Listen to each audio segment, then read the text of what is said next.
also so much. pretty in character for early Dean. It's a really Very dumb thing to Agreed. do because you Yeah, know I think it's- how yeah. capable Sam is of killing you, and it like Faith said, it is dark. Well, and what if, like, Jess her? heard you first and, like, called the police or something, or, like, stabbed you or something? Yeah, the possibilities that Dean Winchester could have been stabbed doing this, very high. Very high. Literally just pick up the phone and call your brother. Like, Exactly. you don't have to break into Or his knock on the door. literally. Show up at a time that's not in the middle of the night. Because that is a pretty creepy stalker thing to do, but as I said, it's pretty in character for Dean. Yeah, very Dean. Yeah, very Dean. Well, and if you hear someone get up, don't whiz past the door. Go, hey, it's your brother. Don't stab me. Oh man. Yeah, no, the fighting also went on a little long. Like, Dean could have just said some words. Yeah, literally. He was just Why having fun. say words when you can show up your brother? I mean, fair enough. So Dean's here because he hasn't heard from their dad. Sam assumes that Dean's on a Miller time shift and will be back soon, which I googled what a Miller time shift was, and Sam's implied that their father finished a job and has overindulged in some alcohol and forgotten to check back in. Ooh, shocking. Yeah. Wow. That tracks for that character. Yeah. Yeah. Dean responds with the famous line, "Dad's on a hunting trip and he hasn't been home in a few days." Cut to slow zoom on Sam's face as he asks Jess to leave them. Ooh, That's when we know things are getting serious. So Dean asks Sam to go with them to look for their dad. Sam tells him he's quit hunting for good, and he's not going. He's really critical of the way they're raised as warriors against monsters. It's the first time we hear about hunting and monsters in this weird stairwell at Sam's very sketchy building. Honestly, I'm not fully convinced that this fire was supernatural. I mean, later in this episode, this building burns, and Oh boy. if it wasn't a supernatural monster, it would have been literally any road candle. This building looks super sketchy. Oh, the I just like to accuracy. imagine Sam going around and be like, "Ah, yes, normal people live in terrible buildings. I'm going to be normal." So Dean asks Sam if he's going to live an apple pie life. He says no, he wants to live a safe life, and then he just wants to go to college. Their dad is the one who said that if he went, not to come back. Which is really funny because we just discussed how unsafe the building is. Yes. Not a safe building in a really sketchy part of Palo Alto, apparently. But also, that's really shitty parenting. Yeah. Oh, absolutely. So bad. Something we're going to become quite familiar with. Yeah, I was gonna say, because John is, like, generally a stand-up parent, like, except for that, you know? Like, honestly, like, yeah, I mean, Oh my more words on parenting than anyone else, I would say. Also, I don't know, we're all Canadian. Stanford is like a high-end school. There's actually no possible way that Sam could have gotten into Stanford based on the things that in the series we learned about Sam's schooling in middle and high school. There's absolutely 0% chance Sam got into Stanford on enough of a scholarship to be able to afford to go, especially without his parents supporting him. It's just impossible, literally impossible. It's a very like top-tier school. Mm-hmm. I But you think know what? he just would have given the interviewer puppy eyes and gotten in. That is his strong signal. But you know what? This is TV. We have to suspend some disbelief. I mean, we're already suspending disbelief about Mary burning on the ceiling, so... I mean, for the purpose of the show, we just have to accept that the supernatural is real for the entirety of the show. The title of the show demands it. So Sam says that Dean could find their dad on his own. Dean says he doesn't want to, so Sam asks for some more details about the case and says that he was working his own case. And when Sam is shocked that their dad let Dean go somewhere on his own, Dean says that he's 26, which confirms that they are 26 and 22. Some math could have confirmed that for us, like if you did like 22 years ago and like he's 1983 to 2005 is 22 years. But just, you know, in case you need it spelled out for you. They do that for Why do us. math when you can just confirm a few things? I literally didn't even put this in my notes, but I was thinking about it last night. I think that also says a lot about John's parenting, like not just that he told Sam if he goes to college don't come back, but that Sam was shocked that his 26-year-old brother was allowed to go do things on his own. Yeah, true. That's not a very good true. sign about the parenting that's happening. All bad signs, all red flags on John Winchester's parenting. So Dean has a string of missing persons, all men who have all gone missing from the same stretch of highway. John's been gone gone for 3 weeks already and only contacted Dean once the day before he came to get Sam. I left a voicemail. So I pulled this voicemail. It says, Dean, something is starting to happen. I think it's serious. I need to try to figure out what's going on. Something inaudible. Be very careful, Dean. We're all in danger. That's all he gives us to get after 3 weeks. 3 weeks gone. That's all he says. Then just like stops picking up the phone. Screw you. That makes me so mad. Like, oh my god. Okay. Honestly. Sam says there's EVP on this call, and then Dean says some EVP audio stuff and like pulled some audio stuff, and I can't. As the person who edits this podcast and my other podcast, that's not how audio works. It does not work that way. I know. Like in CSI when they just say, oh, I'll just like unblur this. I'll just like make it not crappy quality, and then you can see the person's face from a million miles away. It's just like not how things work. You could make great audio better to a point. You cannot make bad audio even like a little bit good. If the audio is screwed, there's always going to be a point where it's just screwed and you can't fix it. You mean you couldn't turn that garbage muffled stuff EVP into clear word? Not on Dean's. We never even really see Dean's laptop for the first like several seasons. Yeah, and he mentions like a specific program too. Did you? Didn't write that down or anything. It was they like never mentioned that again, right? It's called Goldwave, which I don't know if that was real or not. I'm Googling like right now on the spot. Yeah, so that's a real editing software. Oh.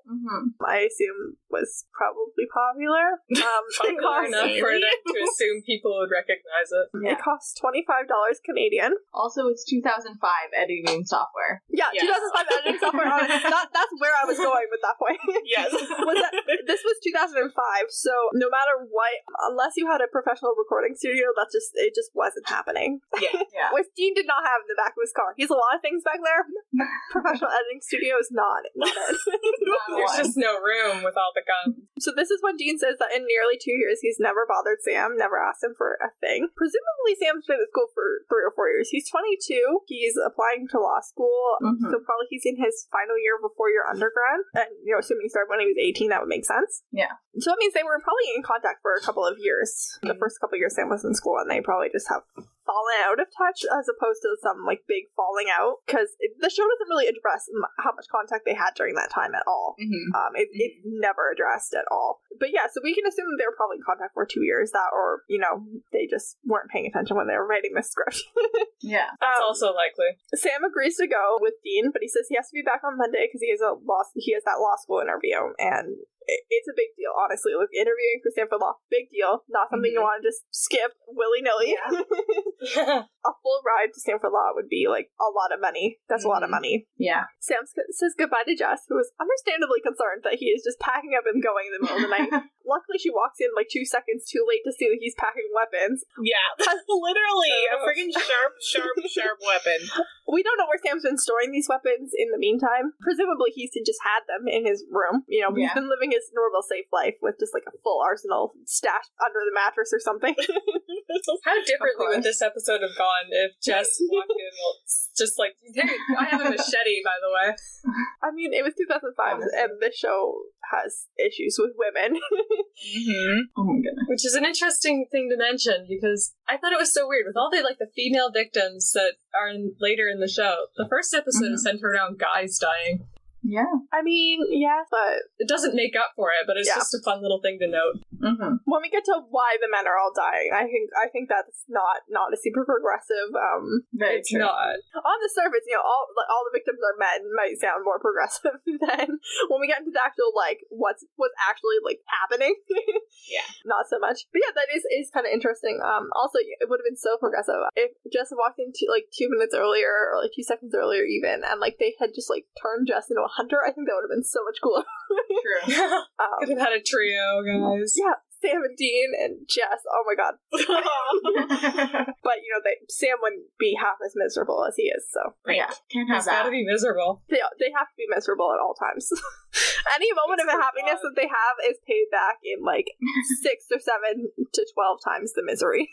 Also, if he had a girlfriend the whole time, he wouldn't have a tragic backstory or the ability to just have one-night stands all the time. I mean, his mom would still be dead. And Sam actually has very few one-night stands. Except for that one where we saw a great shoulder shot. That was a good Yeah. We could have saw that with Jess, though. Yeah, that's very true. We got to see Adrian Palicki a lot more. Which is very important. Important to me. Yeah. So then we're in Jericho, California. A dude is talking to someone named Amy. He stops to pick up a girl on the side of the road who asks him to take her home. She's very beautiful, but tired clothing. Assuming that this is happening like approximately like recently in time with the show, it's probably Halloween. Like it's probably like not just like around Halloween, like it probably is Halloween. So like it's not that weird that she like there's a beautiful woman on the side of the road in like weird clothes. Yeah, he asked her if you're like going to a Halloween party or something. Yeah. So yes, and my costume is a sexy ghost. but you should still just not. I mean, it's hard. I want to say don't ever pick people up, but also like there's a woman on the side of the road in apparent distress. Yeah. Yeah, just Getting generally don't. bedroomized. I think the rule is don't pick up hitchhikers unless it's Patrick Hines on the side of the road. Yeah. That's the rule. That is the rule. Yeah, you thought that this podcast would be free of obsessed with Oh, no. I'll slide it in whenever I can. Always. I'm just gonna go Google who that is. Yes. He's safe to pick up. He's the only person who's safe to pick up. So this guy we're gonna find out his name's Troy, so I'm just gonna start calling him Troy now, even though we'd never find out his name during this whole thing, is eager to go home with her when she asks. So they arrive at this old deserted home, and she says that she can never go home and just straight up disappears. He checks out the house like you should never do. Yeah. And then he gets scared and he tries to drive away, and she pops up in his backseat like you do.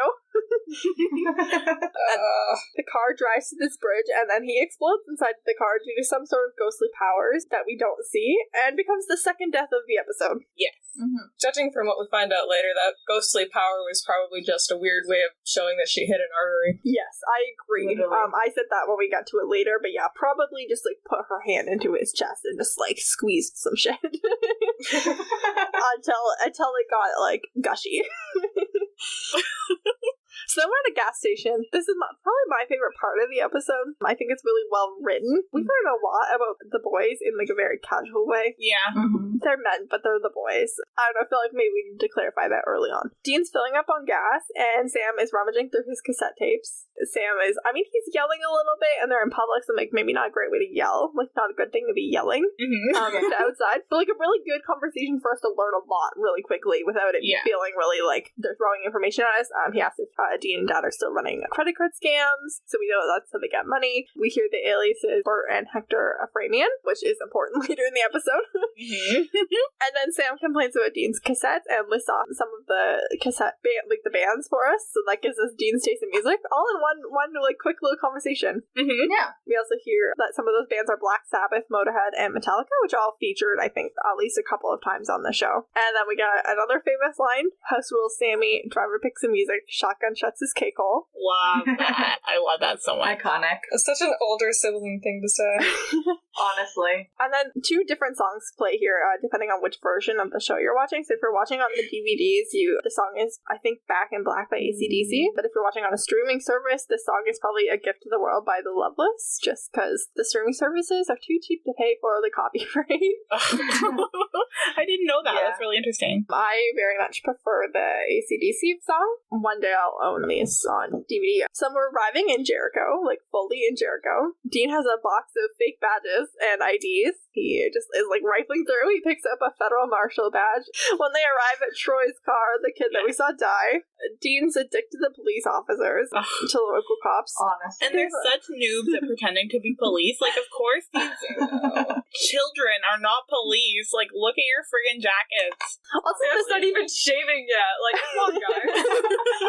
I'm pretty sure that he literally could not grow facial hair at this point. Exactly. That is so like, you're just incapable of it. That changes, but yes. As they're like walking away from this interaction where the police don't know anything, they have a really, really dumb argument. Sam's annoyed because Dean was a dick to the cops. Dean's annoyed because he's in a hurry and the police are clueless, which is all the more reason not to be a dick to them, Dean Winchester. Yeah, very true. Dean. But all the more reason to stop acting like a jerk and just like go through a conversation like civilly. It's not going to happen any faster because you're a jerk about it. Well, it's a pretty good way to illustrate the differences between their characters really early on, though. I mean, yeah, fair enough. very true. Fair enough. But still, it's like a dumb argument to have. Yeah, it's a dumb idea, for sure. Dean makes an X-Files reference here. I didn't write down what it was, but I'm pretty sure he just called some of the other cops Mulder and Scully. Yes, I think that's what it Which I have enough X-Files reference, like frame of reference, to understand that that's what the reference was, but... It's just funny. Isn't he using it as an insult? Yes, he is. Even though they basically are Mulder and Scully.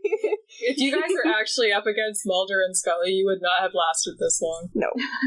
They're like going around town. They run into Amy, Troy's girlfriend, and they tell Amy that they're Troy's uncles. And I can't tell you how old Amy or Troy are supposed to be, but I was thinking like 20s. Yeah. Which makes uncles a weird choice.